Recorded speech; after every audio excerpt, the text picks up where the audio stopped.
Hi, welcome to Toronto, where you'll find streets of Ontario, foods, paintings, different places, and many more. Let's go, and thank you very much for visiting my YouTube channel. Hi, Toronto here.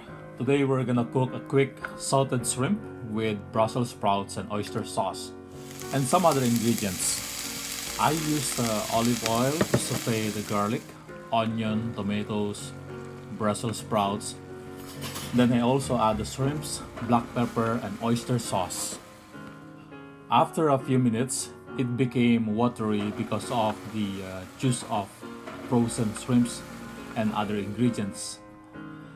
There you go, we have our salted shrimps with Brussels sprouts ready. It is really quick to cook this.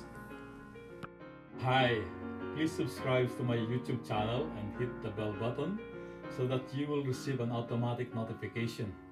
Thank you very much and always take care.